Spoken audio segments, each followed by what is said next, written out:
Portage County, and welcome to the season finale of Overtime. We've had a semester for the ages, so let's send us off in the right way. A week ago, the Kent State football team concluded their season in DeKalb, Illinois. Here we are taking on the NIU Huskies. The Flashes prevailed for the fifth time this season, winning a 35-31 contest, securing a record of 5-7 and an overall conference record of 4-4. Those two records are the best for KSU since 2022, when they had similar standings in both of those win columns. And we also saw the Kent State men's basketball team dominate over the last week, extending their win streak to 8 games this Wednesday, defeating the Austin P Governors. So we're going to have Josh at the desk. As you saw, we kind of saw there a little cheating there. So in the spirit of Christmas and the overall general holiday season, you know, there are many holidays out there that we all celebrate. We're going to give out some gifts, some rewards, some recognition to Kent State coaches, athletes, or whatever. We're going to start with Josh's pick for Kent State Fall 2025 Athletics MVP. So, look, we're Santa Claus here. We're going to give out the gifts. I'm going to give my MVP to head coach Mark Carney. Completely turned the organization around 360. Had a great season. He finished 5-7, I believe, and 4-4 in the MAC, which, like you said, best since 2022. I think if anyone was told before the season they would finish 5-7, 4-4 in the MAC, they'd be thrilled, and Mark Carney did that, and that's why he's my MVP. Gage, what do you think? I totally agree with you on that. I think we're going to lock that in as the official Overtime's pick for Fall 2025 MVP. I hope we carry this tradition on for sure. But I would have loved to give it to Delrico Gillespie, the senior forward for the Kent State men's basketball team.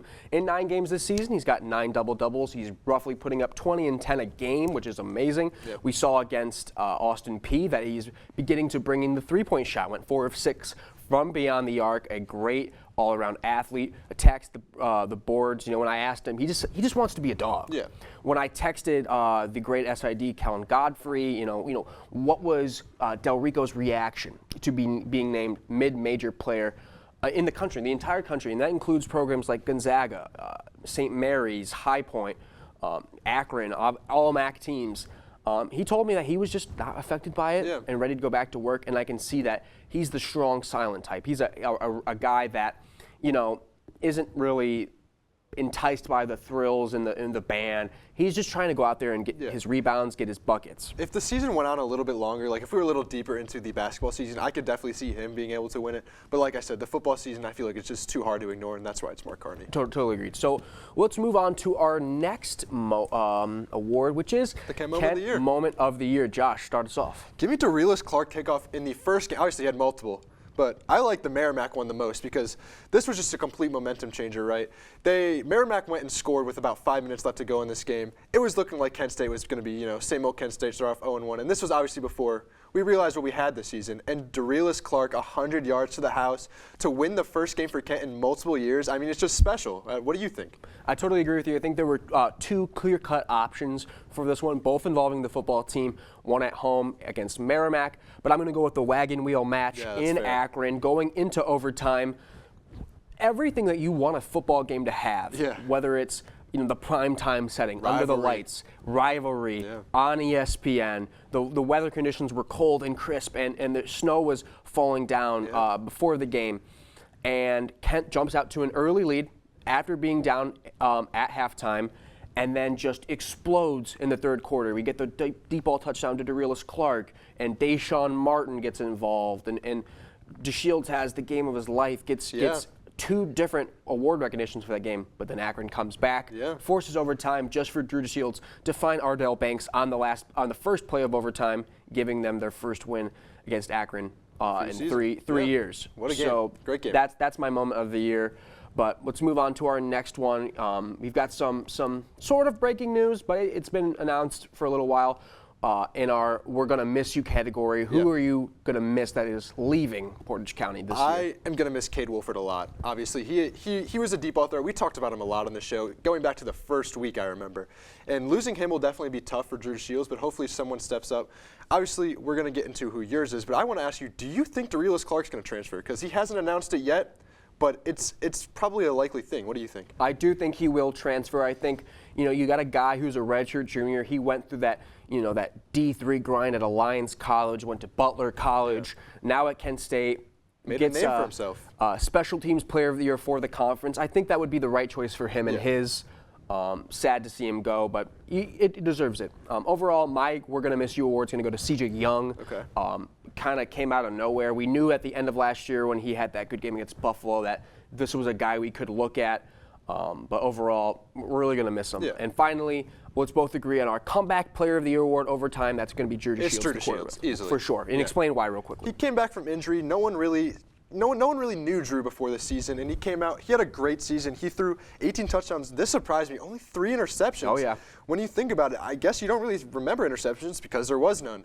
And that kind of just jumped out to me, the 3 interceptions. What are your thoughts on that? Great quarterback rating of 2. We know it was roughly around 150 for the majority of the season. He's an efficient passer, and so far we haven't heard any transfer portal buzz, so maybe Carney will keep his quarterback. Thank you very much, Josh.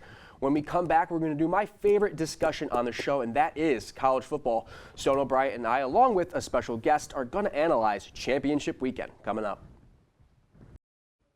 Welcome back, everyone. This past Saturday was the conclusion of rivalry week in college football, along with the end of the regular season as well. In 2025's edition of The Game up in Ann Arbor, Michigan, the U of M Wolverines could not get it done against their hated rival, the Ohio State Buckeyes. For the first time since 2019, Ryan Day's squad defeated Michigan and will play in the Big Ten Championship for the first time since 2020. And then late that Saturday, Ole Miss head coach Lane Kiffin bolted for the greener pastures of LSU, as he is known to do throughout his career. So, gentlemen, what should we start with? Should we start with Ohio State, Michigan, or do we want to get to the shellacking of Coach Kiffin first? What do you guys want to do? I think Coach Kiffin. Coach Kiffin. All right. I think we go ahead and let's just start out with our overall reactions of the move, because I think we can agree that it's a good move for him. It's a good move for LSU. I don't know if it's a good move for him. Okay, the grass let's hear it. Isn't always greener. And the LSU governor, the Louisiana governor, Governor Jeff Landry, he pulled a lot of seemingly politics that you never see any governor pull in any athletic department. I don't think you're going to see Mike DeWine saying, "Oh, Ryan Day has to go because he can't beat Michigan." And he said it's financially irresponsible, and then he goes and gives Lane Kiffin 7 years, $100 million, and then Kiffin conjoins a bunch of lies together saying, "Oh, the players wanted me to stay and coach," and all the players are pushing back on that, and it's common Lane Kiffin. It's kind of a slime ball move. I was just about to say that because this is now the second time in his coaching career that there has been an instance of him on a plane, on an airport, where I hope you guys are familiar with the tarmac situation when he was the coach of Southern California.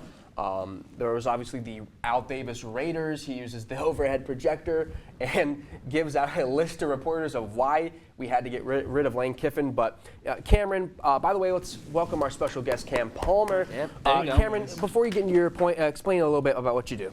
So I'm a sophomore here at Kent State by credits. This is my 3rd year in Kent State.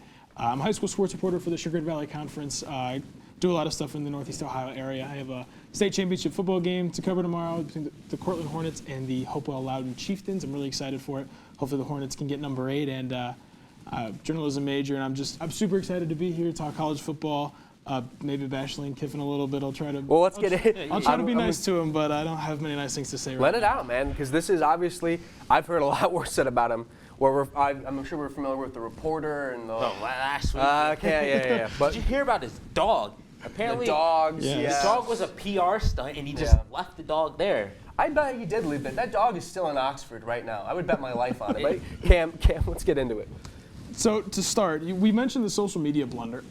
What a terrible way. It's already a bad situation to leave a program that has all of a sudden won 11 games, is in the playoffs. Now you leave them before the first ever playoff game. They're competitive in the SEC, obviously not in the SEC title game, but competitive, a great football team, maybe got a chance to go win a natty. And now what players are like, my coach just left, he brought me in. And the OC. Why do I stay now? Like, how many of these great players that made an impact for them all season long are now leaving because of that? And then you post lies on social media. You had 100 people in that meeting room telling them that truth, and then you post lies about it on social media. It is just such a terrible way for it to go out. It's a low-class move. I don't like it. I would be saying the same thing about Ryan Day if he did it. I'd be saying the same thing about Coach Carney if he did it like that. Obviously, these guys haven't done that. And us Ohio State fans, we wanted Ryan Day's head on a pike last year. But he didn't do that. He went out, he won a national championship. And Lane Kiffin doesn't even get a chance to redeem himself. Till next year. Yes. But you know what he does get if Ole Miss goes on a run and just redeems themselves and says, screw you, Kiffin, and wins the national championship, he still gets paid the bonus money. That makes no sense to me. You can't just ditch your boys when money comes calling, and then, granted, I guess it's LSU's business, it's their money, they can do whatever they want to do with it, but it just rubs me the wrong way to pay him the bonuses after he leaves his boys in the dark to go and threatens to take the whole coaching staff with him, all the coordinators. It just reads a really bad taste in my mouth. I totally agree with that. Speaking of Coach Day and the Buckeyes, they get that first win in over 6 years. It was almost 6 years to the date. Back in 2019, they defeat Michigan in convincing fashion, 27-9. All around, the defense was monstrous. Didn't allow a single inch for Bryce Underwood and that offense. I believe Marsh wasn't even targeted. What were your reactions to that game, guys? I thought the offense, everything that you wanted to see. Michigan, not what they were a couple years ago, winning the national championship in the 4-game winning streak against Ohio State. But I think we can be honest with ourselves. That is still a really good football team. They're well coached. Talented. And they came ready to play. Yes, coming off a great win against Maryland. They did. Yes. They settled for field goals, and that's what really probably doomed them from the start when you realize that Ohio State defense bends but doesn't break. Right. And they get a pick early. They came ready to play, and that's what you got to do during rivalry week. Obviously, you would have hoped, and it's kind of funny, Joel Klatt, the commentator of the game, was going on a tangent about it's snowing, and all you need is one play, and then Ohio State goes for the deep ball and kind of just sucks all the momentum out. On the Carnell tape play. But if you're Ohio State, that is a cathartic win. It just, the paw off the monkey's back, it's just everything that you want in a win, and it's just domination. And it's what you've seen out of Ohio State this season. I totally agree with you, Stone. And Cam, that leads into championship weekend. Ohio State's first shot at a Big Ten title in over 5 years. And they're going to have probably their toughest test of the year. Maybe I would argue, honestly, that despite Indiana being the better team, the Michigan game, it was in Ann Arbor. It was the whole mental thing, but they got it done. And so that leads us to the Big Ten title game and the others we'll get into, starting with the Big Ten. Cameron, what do you think happens in this football game? I'll save my predictions for a minute, but man, if you're Ohio State, fresh off the national championship, you didn't get to the Big Ten because you lost to Michigan last year. And that Oregon loss obviously didn't help either. But man, there is no better way to redeem yourself from last season's and last 4 seasons' blunders against that team up north, to win a national championship, to come back, maybe be the best team in the nation again. You have a lot of that roster back, offensively, defensively. Maybe it's a better football team. I love Will Howard last year. I think Julian Saint's playing at that level, maybe a little bit higher than that. I would definitely say higher. The quarterbacks, the running backs, Bo Jackson, a true freshman, 26 touches, 166 total yards, 4 catches, 49 yards. Like, that is just a great showing out of a true freshman. And to that point, the biggest game of his career, obviously, earlier on in the year would be Texas. And now, what can you do against Indiana? This is for hardware. This is for the number 1 seed in the CFP. Even if you lose, you probably drop to three or four. You're still going to have that first round bye. You're still going to host a playoff game. And you're probably still, no matter what happens this Saturday, you're probably still one of the best teams in college football. And you might be the favorite. I've got Ohio State 28-24. I love the defense. Indiana is so good.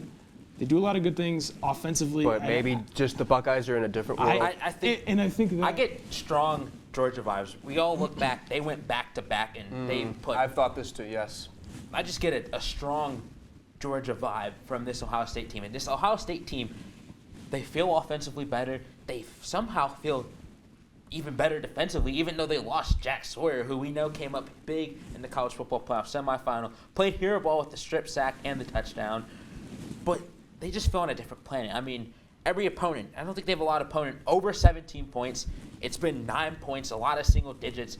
At one point, Ohio University was the team that somehow put up the most points against Ohio State. Let's not disrespect Parker Navarro and his Ohio Bobcats. Really that's the MAC champion you're talking about. But I totally see what you're saying here, Stum. Did you have a score prediction potentially? I've got Ohio State 27, Penn State 10. Indiana 10? Indiana 10. Ooh, he's leaning. I know you mentioned all the great defense. The trends recently between Ohio State and Indiana. Ohio State leads 81-12 in 5 is the all-time record against Indiana. Indiana has not beat that. Yeah, Indiana has not beat Ohio State since 1988. That is insane. That is Not a single Ohio think about State. how much has happened in the world, in the country alone, since 1988-89.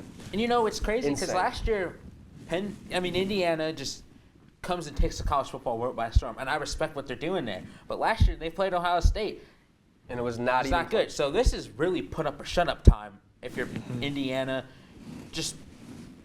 you want to give a better competitive effort because last year you just got dog walked by Ohio State. Speaking of Georgia, as you just brought up, they will be playing the Alabama Crimson Tide in the SEC title game. A lot of talk every year, like there is with Alabama, especially now that they've had the multiple loss campaigns about where they should be, who should be dropped where. Let's just settle this. Does Alabama win twice against Georgia, or do the Bulldogs prevail? I will take Georgia in this one, but Stone, Cam, what do you guys think? The old adage in sports is it's so hard to beat a team twice, more specifically in football, right? Basketball, I think it's a little bit easier, right? And it happens because especially when you get in a conference play and such, you play each other 3 to 4 times. But in football, and you really only get this opportunity in a regular season and postseason matchup, it's so hard to beat a team for a second time. And obviously the first game, September 27th, 24-21, so close. They met ACC title game last year, I believe, or recently. And a couple years ago. Last year was Texas, Georgia. It's just, it's so tough. Would it be easy to say Georgia just because, again, the old adage goes, I think Bama might. I feel like that 24-21 is going to be, is going to be that kind of that benchmark again. That raises the question: does Alabama climb all the way up to 2? If you're projecting an Ohio State win and Alabama win, that now means that I think Alabama deserves to be at least 2 or 3. I definitely would probably rank them over Indiana. And again, that is not me trying to downplay what Coach Cignetti has done with his Hoosiers. It's remarkable. Mm-hmm. He deserves the extension. Mendoza, in my opinion, is the Heisman Trophy winner. But I would put Alabama ahead of a losing Indiana. It's such a strong book into that resume, which we all talk about. And I know the committee, they've made a lot of questionable decisions, and it seems like at certain points they're just, if it was a comedy show, they'd be doing a good job because they have no clue of what they're doing. Just kind of homing it in. Like, you talk about it, and then one time you go, and this is quite literally what they did live on national television on ESPN 6-7. Like, you can't do that when you're explaining it. And Notre Dame is in big trouble. I know we're going to talk about the ACC title game, but the Big 12 especially. If BYU wins, Notre Dame could be out of the playoff because, one, they would jump them, and they're the last team in.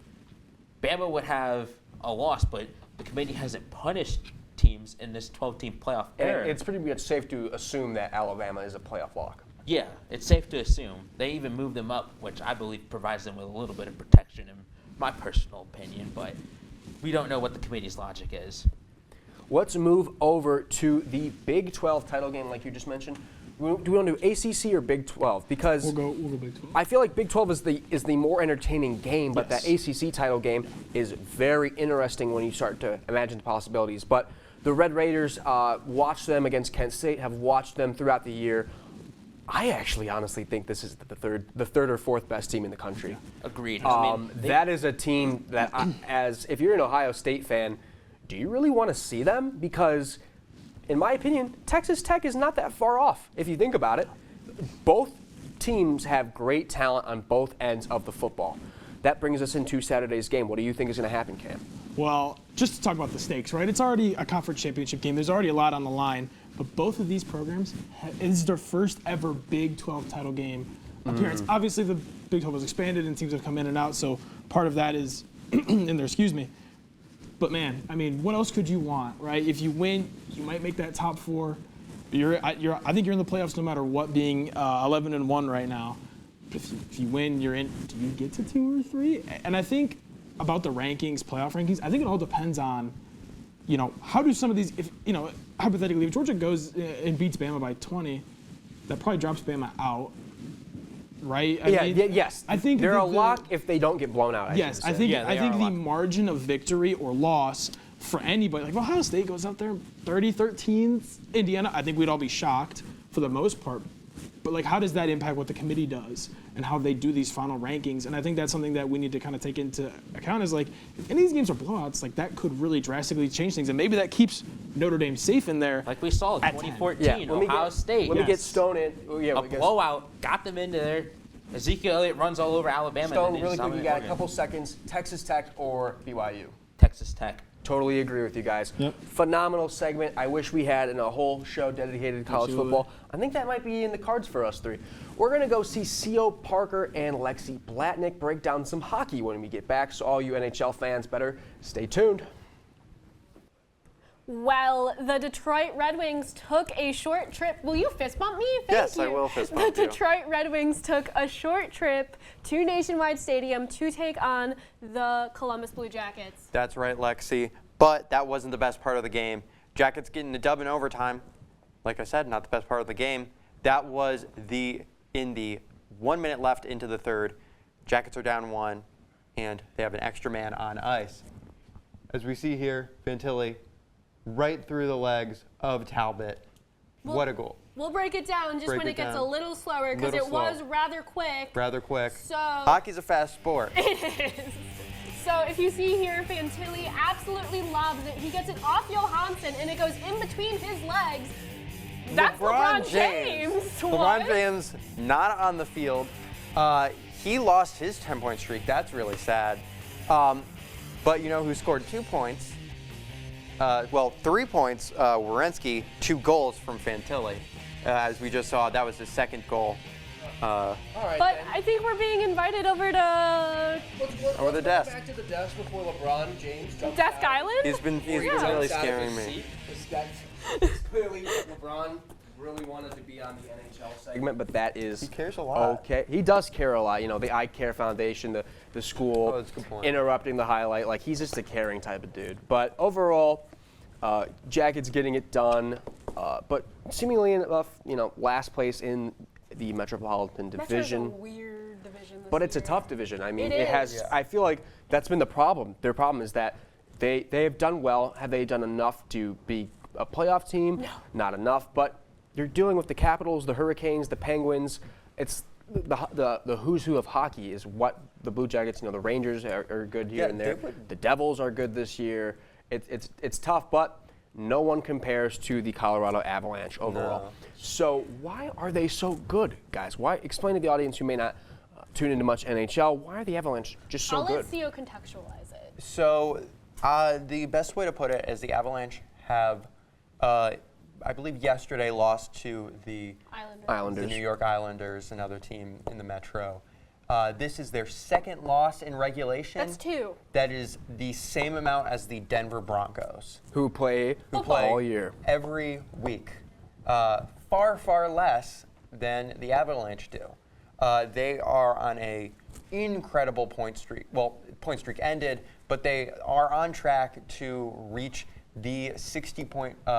They're going to reach the 60-point mark extremely fast. They might break records in points for the season. They are really doing incredible stuff right now. Yeah, some heavy hitters on that team. Nate McKinnon, he's played in 27 games. He has 22 goals, 24 assists. I think that's absolutely insane. He's the leader in goals and the leader in points right now. Yeah. Not to mention Cale Makar, also currently the leader in points and the leader in assists for defensemen. Yeah. Being a point-per-game player as a defenseman is no small task, especially at that level. He's has the second most goals, behind my beloved Jacob Chikrin. But it's only by 1 goal. You score 1 more, that's tied for first too. Who knows? But what it really comes down to, and it's almost lame to say, but it's just the amount of talent they have on their roster is unmatched, alongside with their coaching and how involved the defensemen are on the takeaway, on pretty much everything. It's almost like you have almost 4 forwards alongside your 2 defensemen. Their pickup of Brent Burns in the offseason, I think especially, just kind of signifies how good their defense is. And on top of that, a lot of their flaws from last year are pretty much gone. Their offensive flaws are gone. They have probably the best goalie tandem in the league right now. Yeah, I'm so glad you kind of brought that up because I slightly want to interject here. While I was kind of going through Avalanche, I'm not a part of the Avalanche fandom. I apologize to the state of Colorado.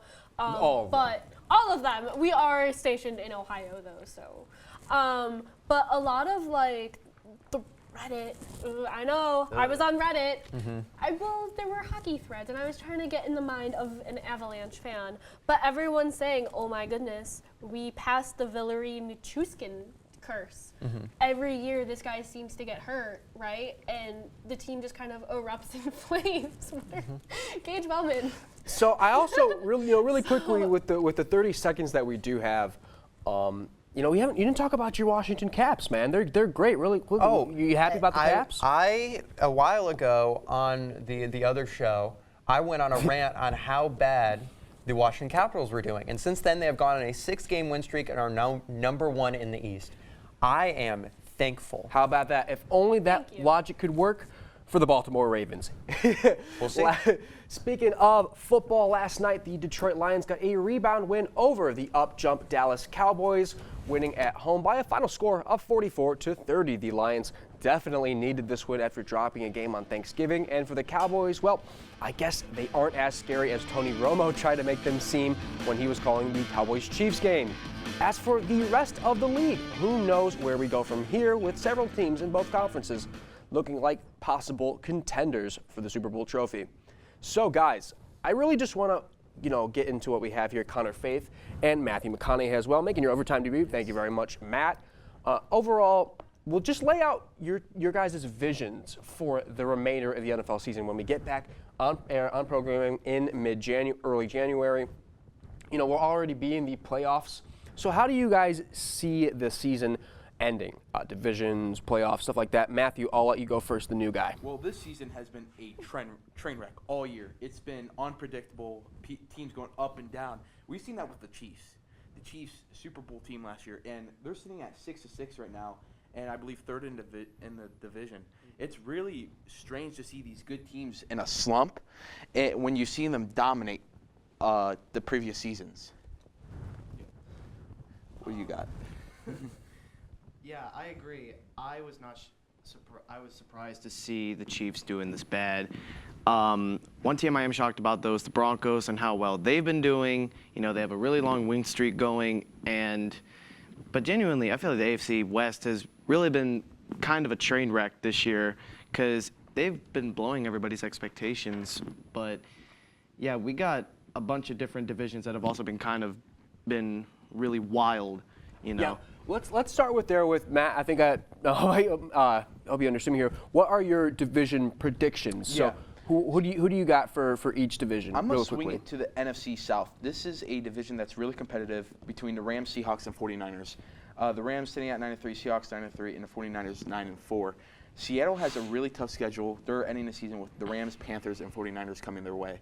So I think it's really going to be between the Rams and 49ers. And looking at their schedules, I think the Rams are going to end up with the win. NFC West crown. NFC, yeah. All right, and then you, Connor. So let's do, I guess, AFC. So you got the NFC. I'll let Connor do the AFC. Okay. NFC, you've got the Rams in the West. About the South, North, and East, however, do you have any other predictions? So in the South, I got the Bucks taking this. Taking the South, they have an easier schedule, and they're getting all their players back. They've been injured the past several weeks. Emeka Egbuka has been in and out. They're getting their running backs back. I think they're going to be pushing for that number 1 spot. Looking at the North, it's between the Bears, Packers, and Lions. The Lions have an easier schedule ending out. I feel like they are a team where they could end up going on a little bit of a run and taking that spot in the NFC North. Then in the NFC East, it's between the Eagles and the Cowboys.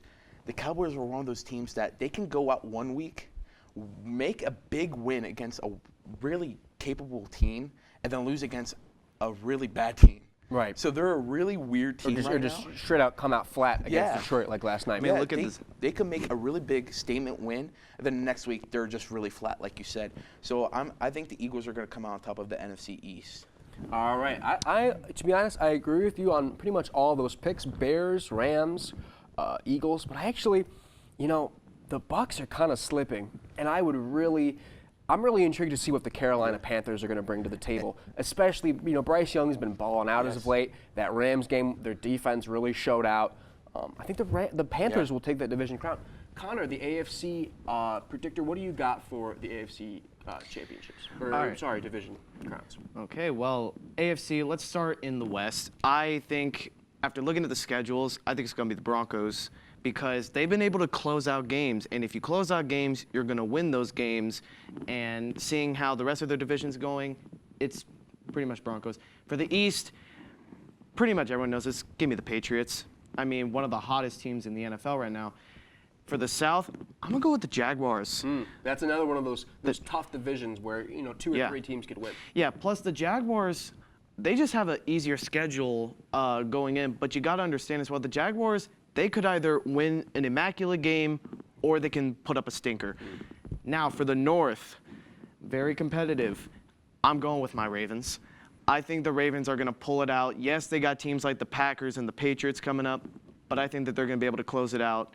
And, yeah, for the North, I'm going to go with the Ravens. Similar to Matt, 3 of those I definitely see. I'd also like to see what the Houston Texans have to bring, especially since C.J. Stroud came back against the Colts. They get that win in Indiana. I would like to see what Houston can bring.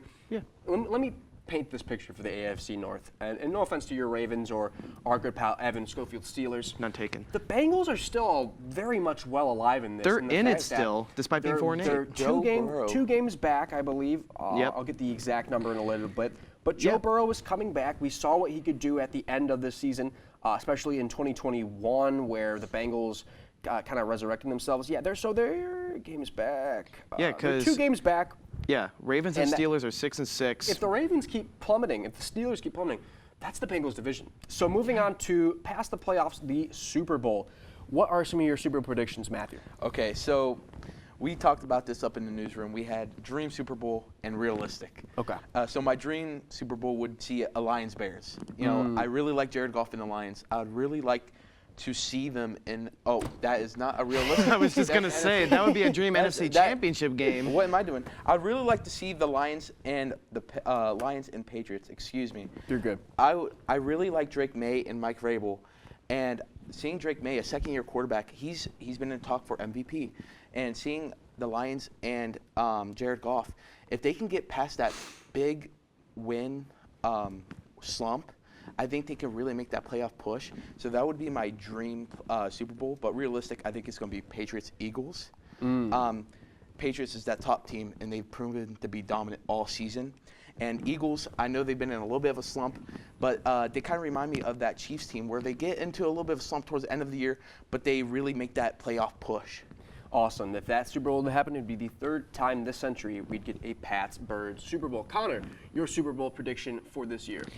All right, well, I would like to acknowledge the fact that I think Matthew might be a mind reader because I also have my dream Super Bowl as the Lions and Patriots because I'm actually the type of guy that likes to watch teams win their first title in their franchise, and I think for the Lions, this would be a great game for them. They go up against a hot Patriots team, and really for the Patriots, 5 years after Tom Brady left, they're already back in the AFC running. Now, for the realistic Super Bowl, I'm going to go with the Rams and the Bills.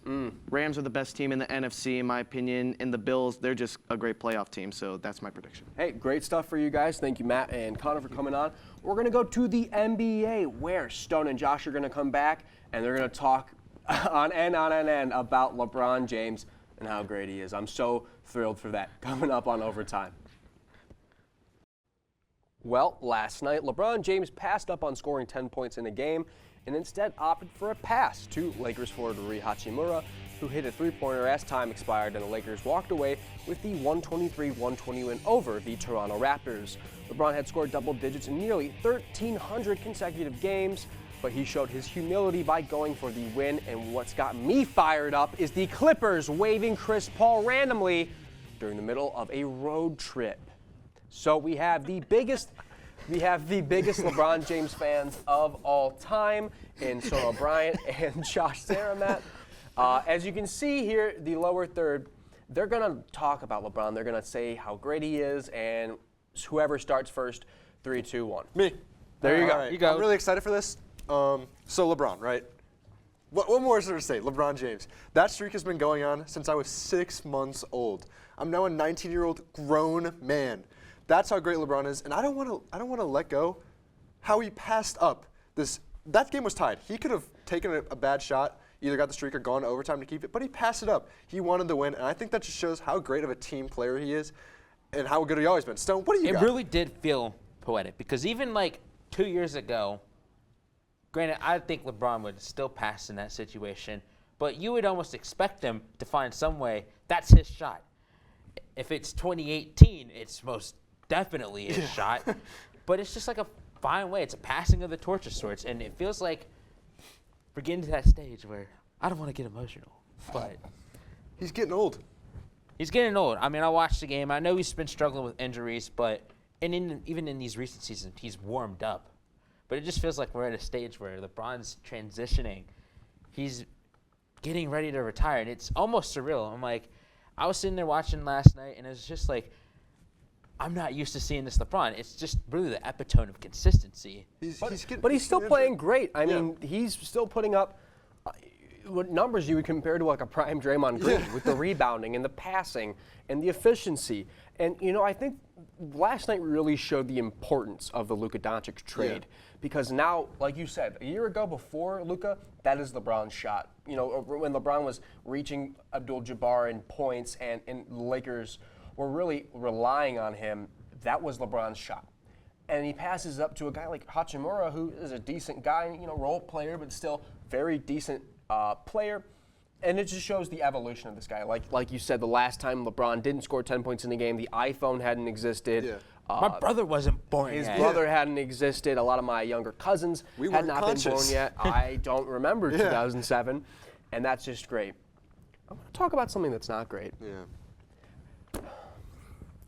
The Los Angeles Clippers organization is absolutely disgusting. And I don't care. I don't care that I'm, you know, in college.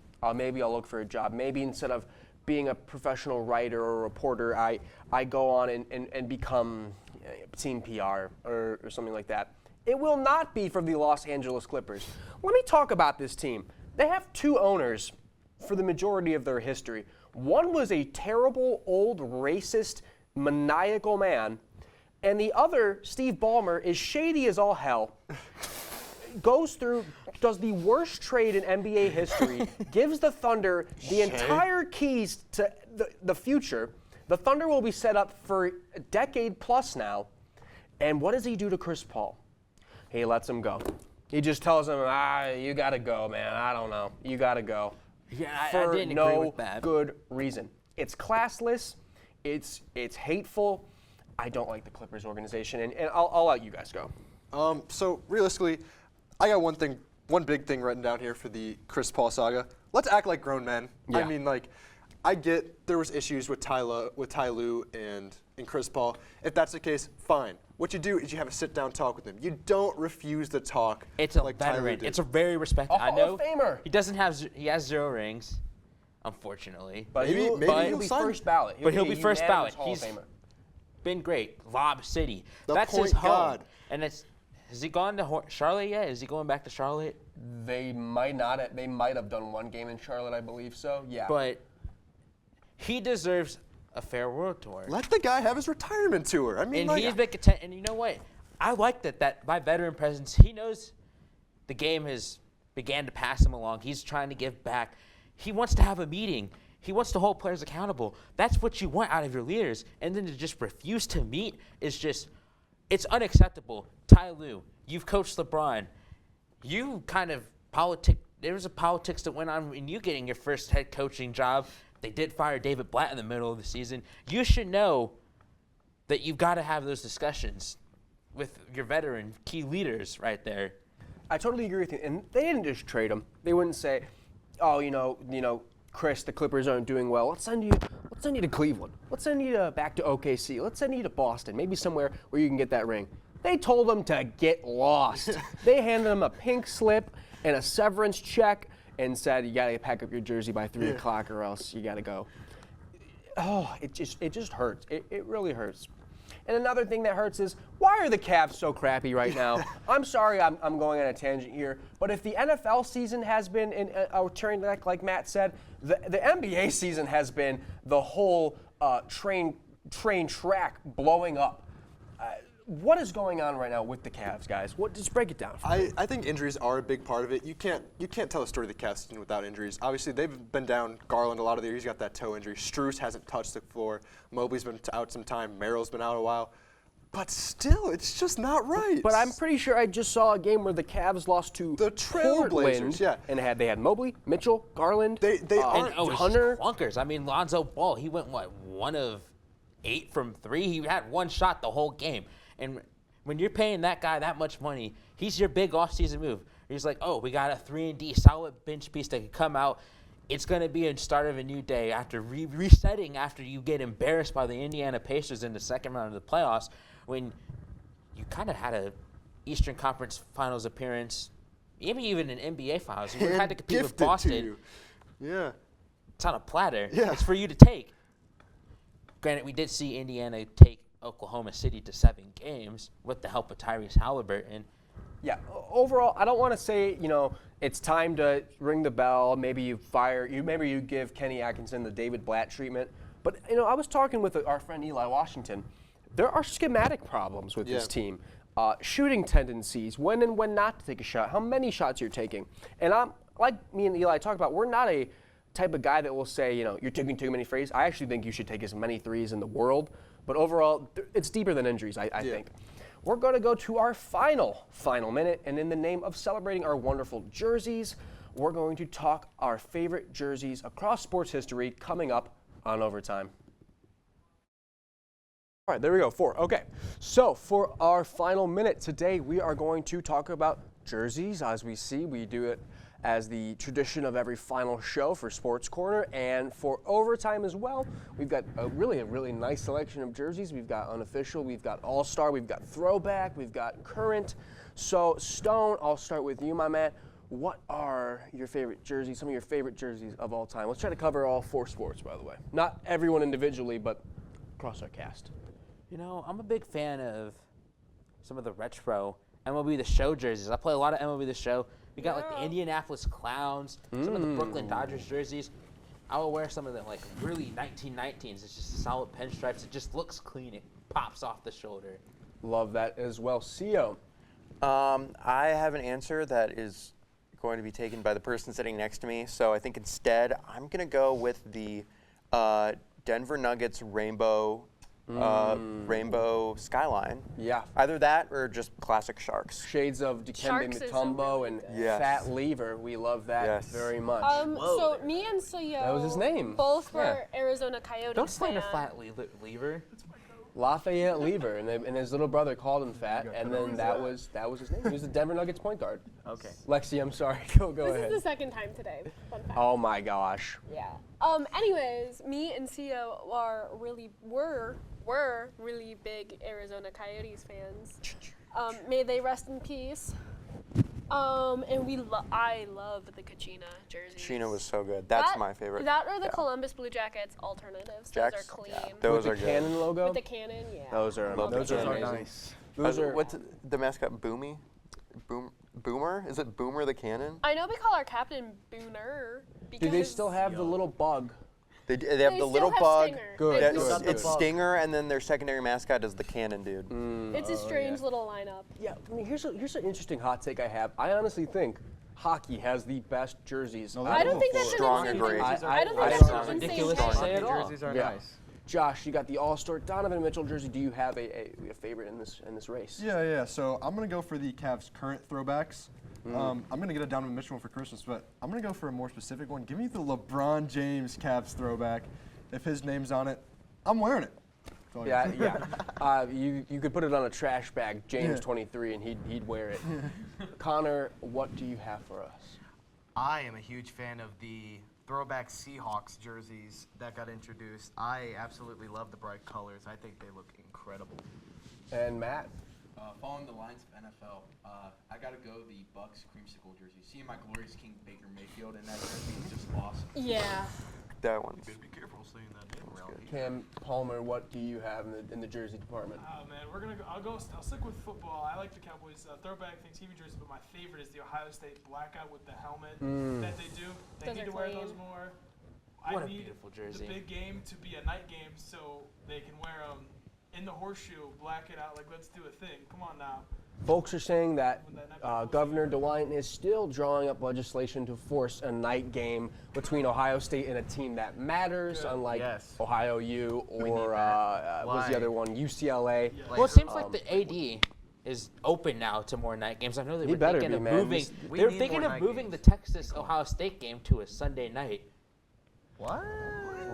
Sunday night college Sunday That's night not college crazy. football, I mean, that's weird. give it because the NFL won't be happening until then. Yeah, it'll be week one, no week NFL. one, If week it would be zero. in August, It's that really makes just the sense. Big You're Ten right. athletic directors, and they don't want to play night games. Well, yeah, They're evil. Stone, you got to do something about Big it. Ten on Fox. They're the Send a problem.